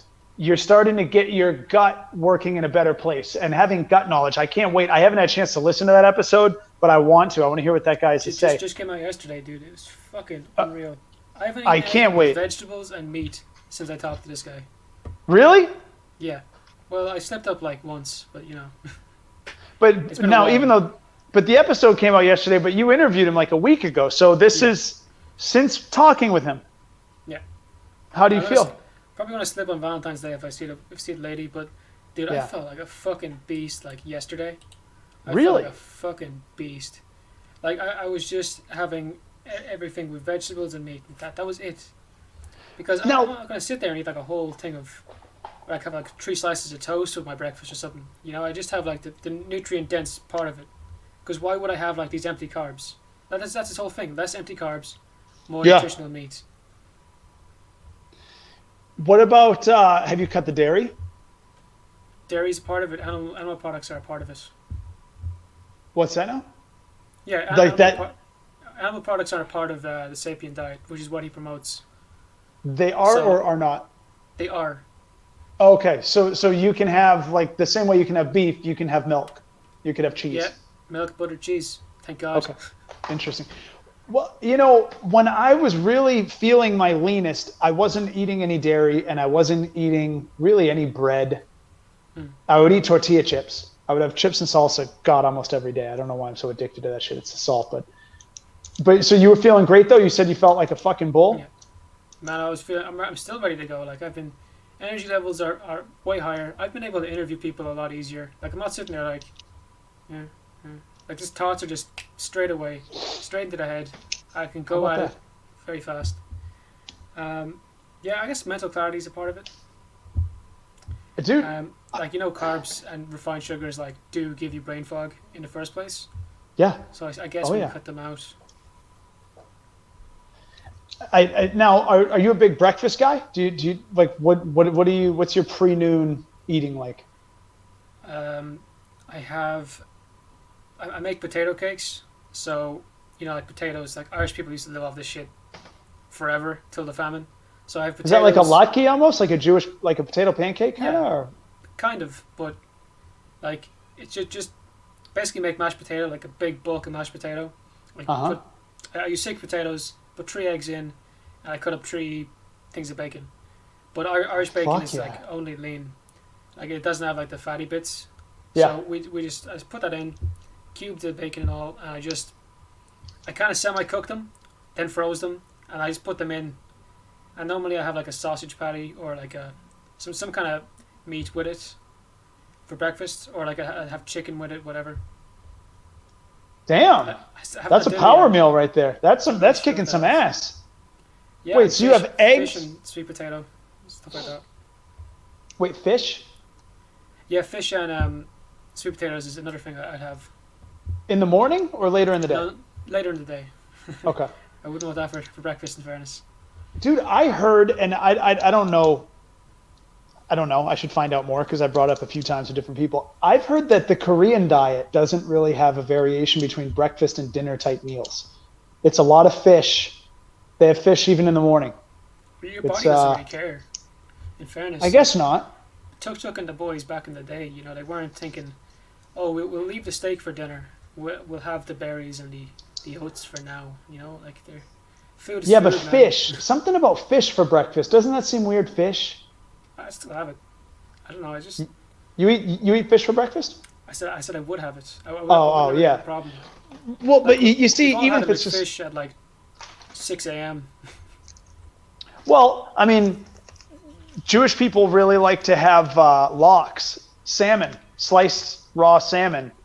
Lox on bagels is unfucking real. It's delicious.